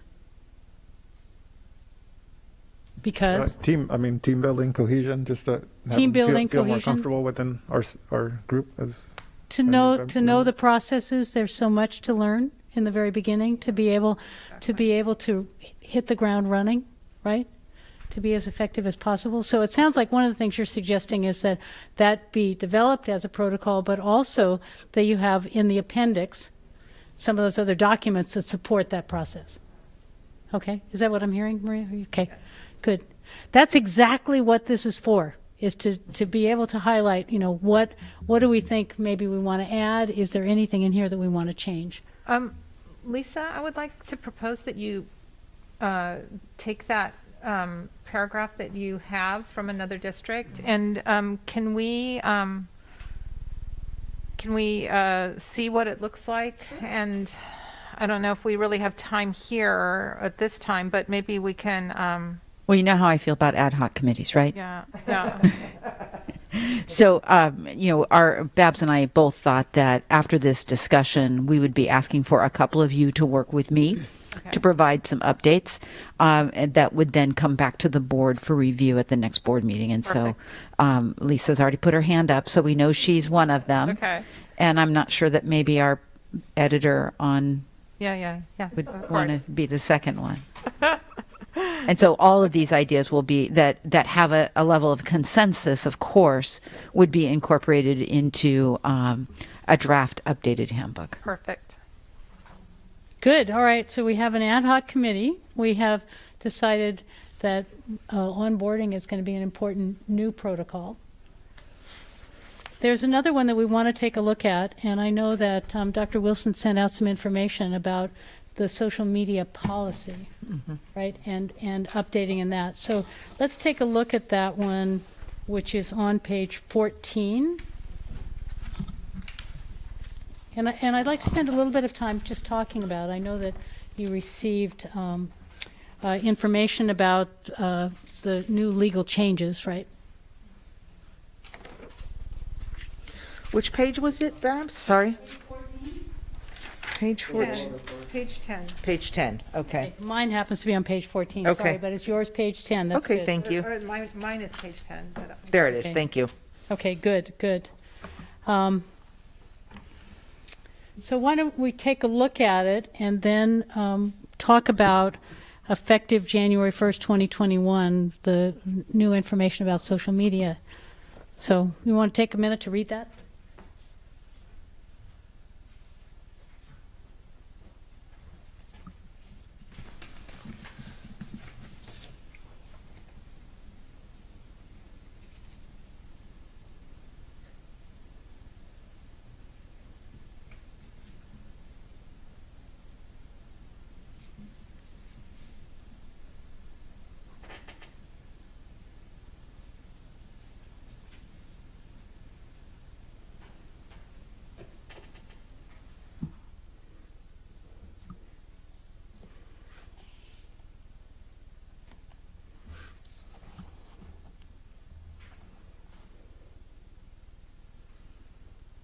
So the highlights in here are that the Brown Act applies and that you're not going to share non-public information and that you separate personal from district, right?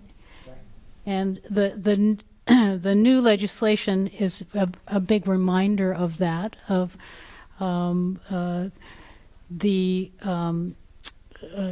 that it says basically that the Brown Act authorizes individual board members to engage in conversations with the public on an internet-based social media platform to answer questions, provide information to the public, or solicit information from the public regarding a matter that is within the subject matter jurisdiction of the legislative body.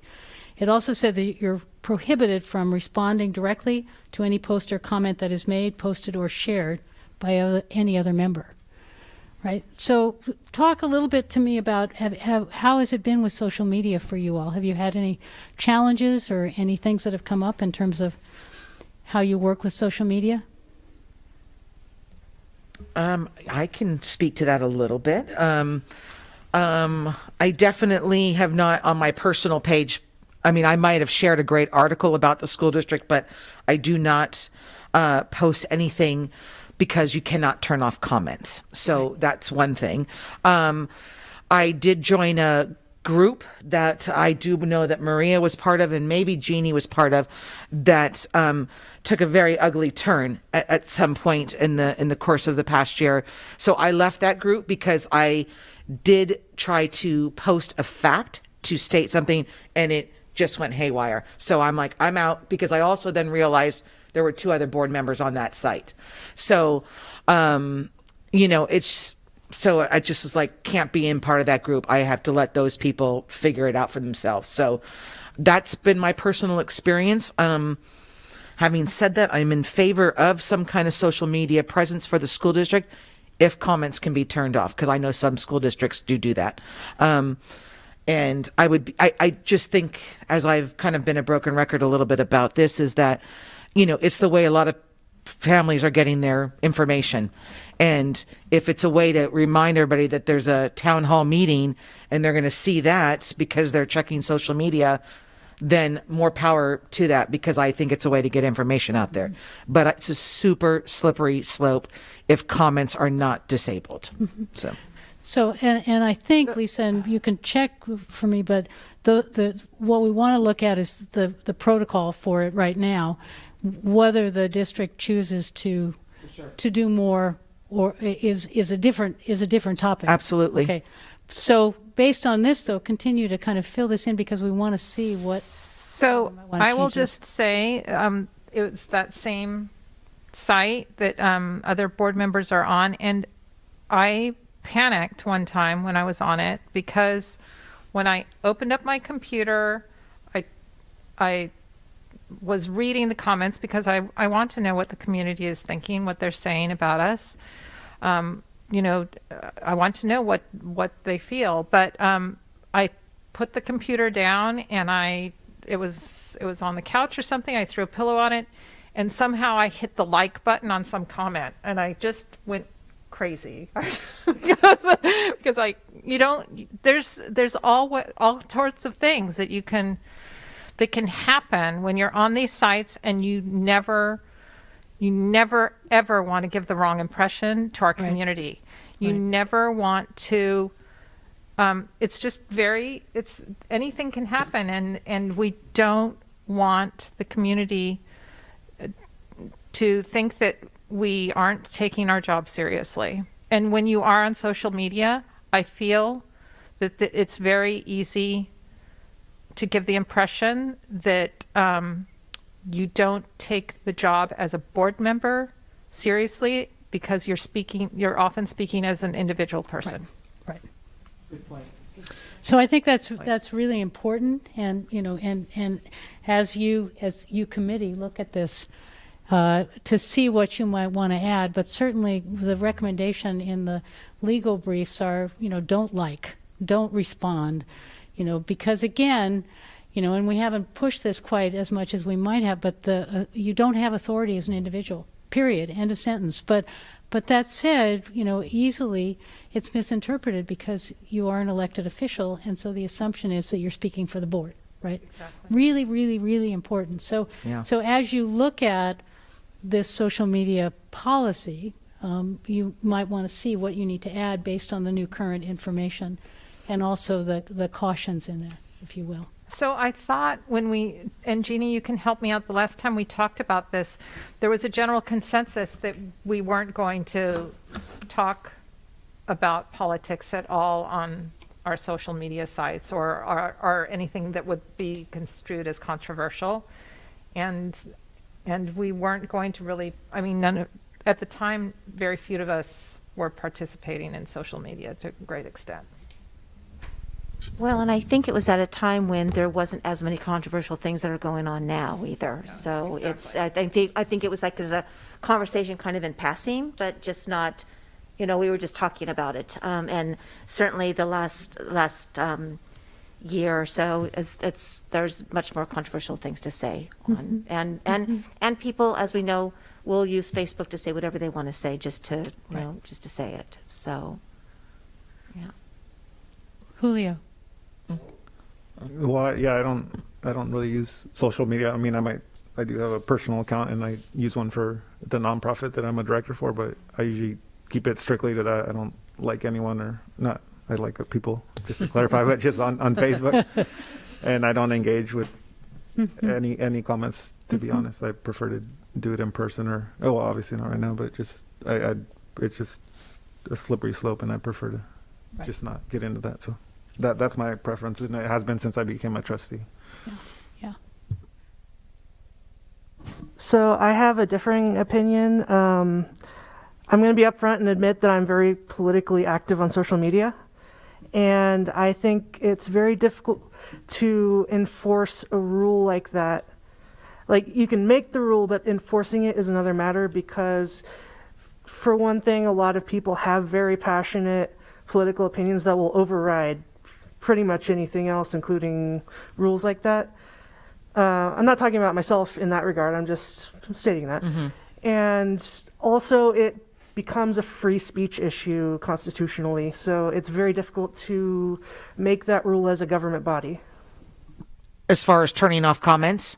As far as enforcing a no political engagement rule on the board members. And I think from the perspective of a young person who is very active on social media, I think that the distinction between a personal account and then a more representative social media presence from a school board is important to make because of course, as the echoing what the trustee said, it's a very slippery slope. So if this was something that the board chose to pursue, I would advocate for a platform, whatever it may be, coming from the board rather than Maria Haug, board president, Lisa Pelosi, board vice president, that whatever it may be, that platform is that one voice. But I do see the benefit of social media in kind of engaging with the community, providing information, because I know that community engagement is one thing that this board always strives for. And just kind of dipping the toes in the water, kind of getting a sense of how the community feels, I think is important, and social media would be a beneficial tool. But of course there's not a lot of sense of control over what people are going to say. And of course there are things that you just, in good faith, just don't want to be exposed to. If I could remind the board that this section on social media was written immediately following CSBA, the conference in December, a number of years ago, when the Honorable Smith was still on the board. So she and I think it was Maria came together with me to update and write this policy, this section of the handbook. And I think it's really important to read that opening paragraph, because it talks about when you're talking about district business and the use of social media for district business, and that you run that risk, as stated in the legal update, of violating Brown Act with regards to district business. And so, Maria and Lisa, I would ask that we would read through this again very, with a fine tooth, and look at what is still current and what is not current, and if others have other updates for us. I think that it's asking all of our board members to be mindful of district business, of the Brown Act, of professionalism in social media. It's not asking anyone to not have the right to free speech, and at the same time, it is also talking about being mindful of those bullets that are listed. And I would, as professional excellence has always been one of our district priorities, that this would be the lens that we would look through with social media. I think that some of the problems arise as to how we identify ourselves on social media.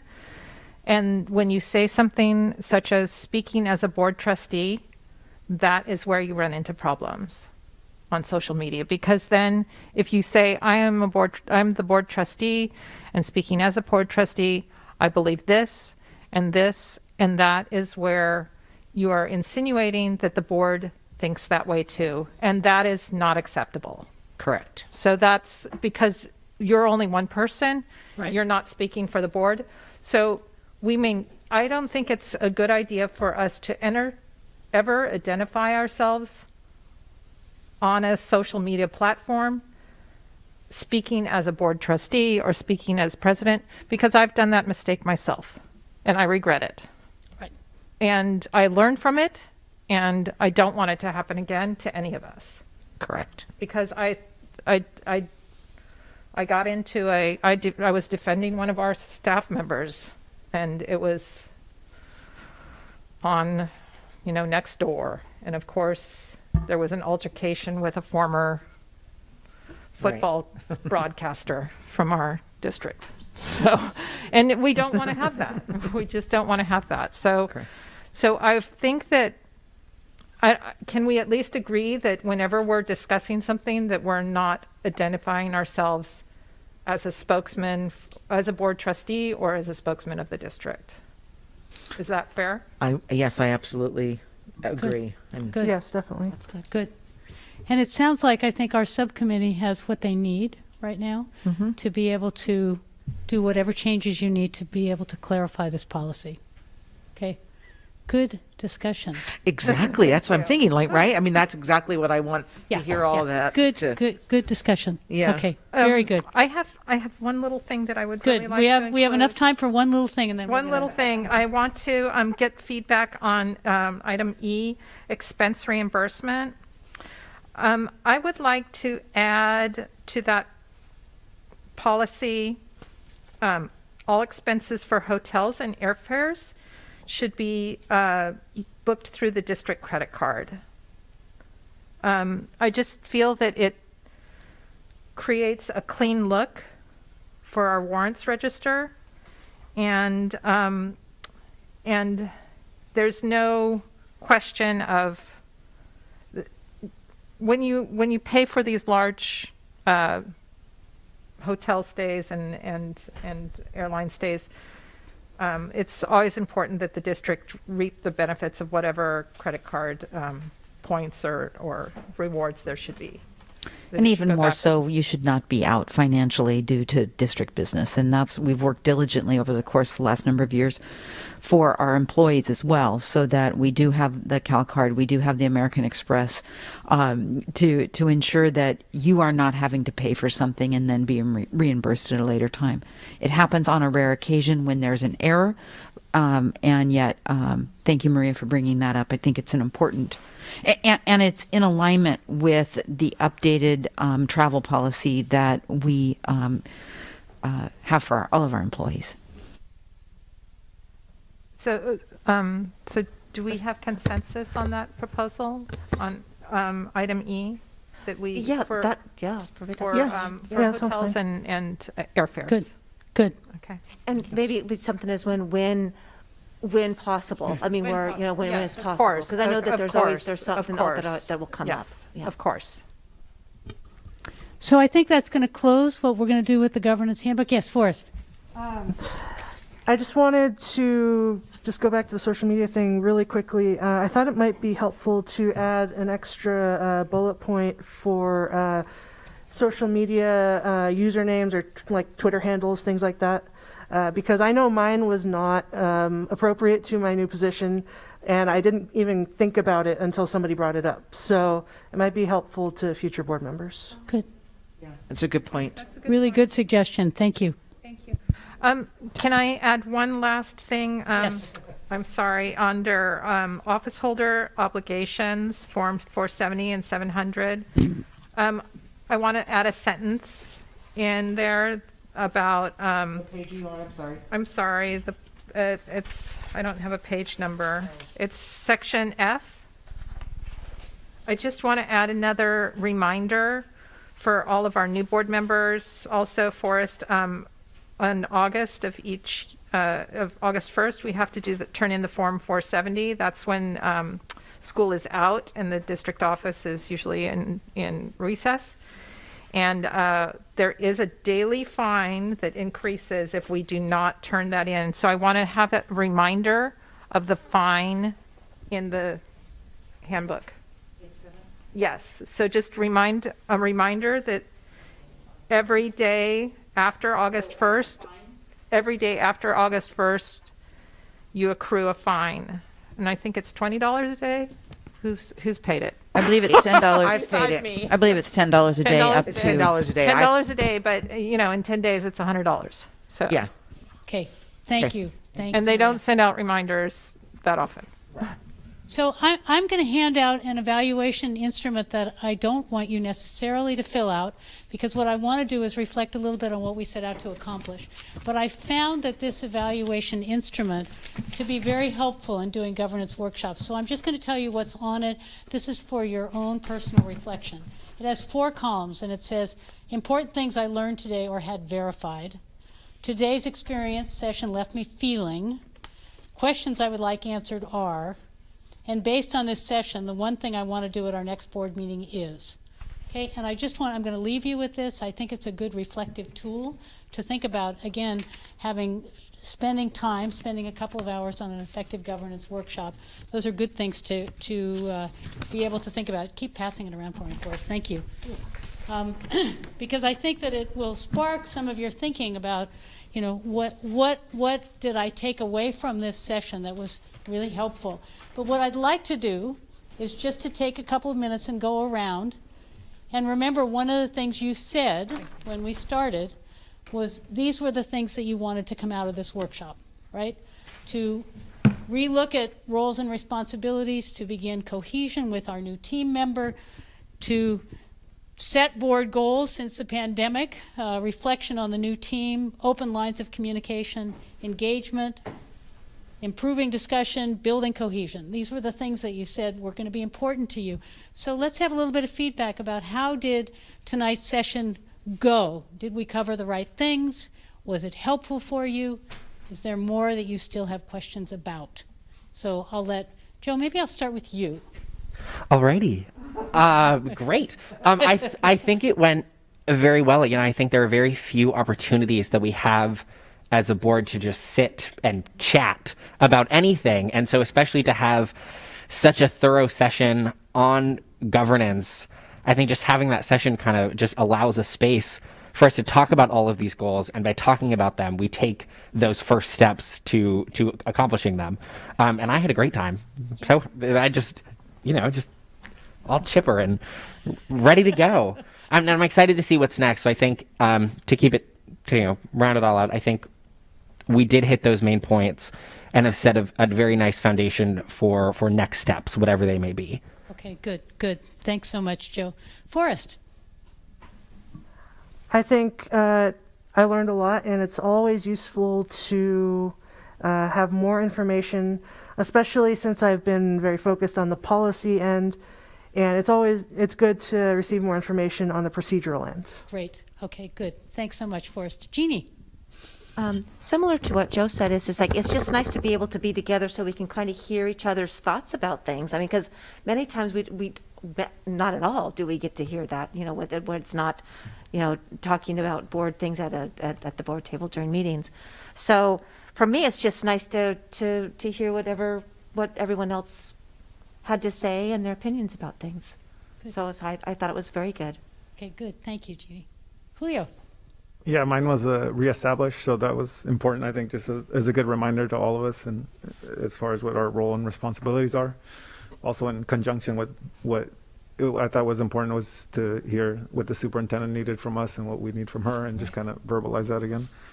And then ultimately for me, the last thing was the building cohesion. It's good to hear trustee mentor, you know, obviously hearing, you know, some of his perspective and some of the things that we discussed, to just kind of get obviously we're not going to learn everything from him today, but it's just a good way to kind of use a lot of the things that we talked about, you know, being respectful and giving him an open space to express himself. And so hopefully he feels like we, you know, we're here for him and we want to have him be part of our team. So, Of course. Thank you. Thanks, Julio. That was well stated, Julio. I just put down, conversation is vital to effective governance. Yeah. That's one of the things I've learned today, and I love the opportunity to do that. Yeah, good. Maria. So I'm going to take a little different tact here. This is basically my social life right now as COVID. It's the only time I really see this amount of people in one room, and I'm able to talk to people. And I think that I think we got a lot of great work done, but I'm just want to say that I'm grateful that I get to spend time with such wonderful people that are so committed to our district and to our students. I wish we could have said the priority is our students more often tonight, because I really know that that's what we all feel. And I'm just happy to be in a room that is full of people that care about students as much as I do. Thank you. Final words, Dr. Wilson. Absolutely. We started this meeting with Resolution 2017, identifying this as January as School Board Recognition Month. And while I won't read the entire thing, there are a couple that I think are really important in the whereases. Board members work closely with parents, educational professionals, and other community members to create the healthiest environment possible where all students can thrive, and that you are strong advocates for public education and are responsible for communicating the needs of the school district to the public and to the public's expectations of the district. And I would just close in saying that you spent time tonight dedicating to learning to be a better team You are an effective team already, and you want to be even better. And while the focus wasn't constantly on students, you have to take care of yourself before you can take care of them. So congratulations on a really good session. I can't remember who said I learned a lot, but I've learned a lot as well. And I appreciate, Babs, the work that you've done to take us through the governance study session. Thank you. It's always an honor to work with you. So thank you. Thank Are you going to see if we had any goals for the future? A governance goal? We could see if we have a governance goal, absolutely, before we leave, if there is one that comes up. And I think, Maria, you started out with the notion of a governance goal coming out of this, I believe. Did you? Did you say, you touched on something, I thought? Not to put you on the spot. I honestly can't remember. So if someone's wants I don't to jump actually in. think, I think you wanted to accomplish setting a governance goal. I don't think you actually stated the goal. So we didn't really have much more discussion around that at the time. Anybody have the energy to see if we can't get one to stick up there? I think that we should work through. This is a really challenging time, and I think our goal has to be working through the pandemic in a collaborative manner. Yeah, I have down here stay in the course. So that's exactly.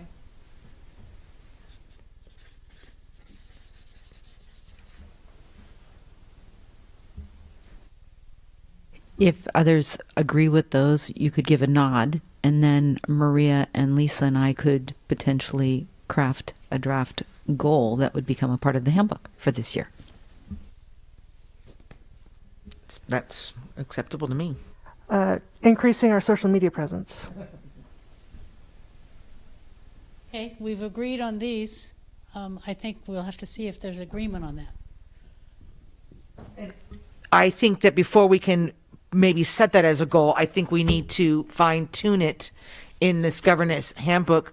If I'm understanding the process protocol correctly, allow us to come back, sit down as the ad hoc committee, tweak it as need be, add, omit, bring it back to all of you for review and approval, if I understand that correctly, and then we can decide.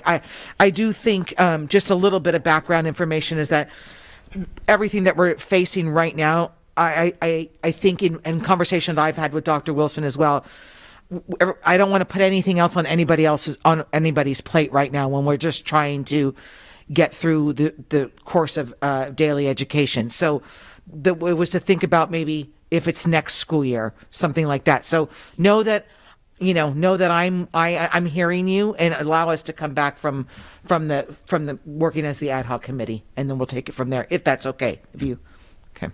I withdraw my goal. Really well might stated. something like that might actually fit under one of the superintendent's subcommittees better than in a governance handbook workshop. Well, and let's see, Yeah. Maria, I think where you both came right now in terms of kind of reaching a good position for what to do about that. So let's wait and see. Okay. Yeah, my goal was kind of the simultaneous, obviously with the pandemic being the main focus, but I think with the work that's being done through the Equity and Climate Culture Committee and then the collaboration that we'll be doing with the city, that we can at least keep the conversation going around that as well. Because that is something that's happening in real time, and so I think it's important to take the opportunity to discuss some of those issues while they're happening, especially for our students that are seeing a lot of things happen. Julio, see if you've got everybody in agreement for nodding on that one. Again, with the pandemic as the backdrop, I mean, being the big focus, but still keeping that in Okay. a keeping purview it as there. well. I would, yes. Yes, All right. I'll agree with that. So with that, I'm going to end this session. And thank you very much. Thank you all for just, a good conversation and for just digging in there together. So I really appreciate it. And it's no surprise that resolution was something for you all. Thank you very much, Babs, for your time. Thank you for your time. Thank you. So we are moving into closed session. Joe, you do have dinner over there in the bag, so go ahead and take that. I apologize that we didn't take a break during the first portion of this meeting. President Haug, Would you like me to leave the room for a portion of closed session?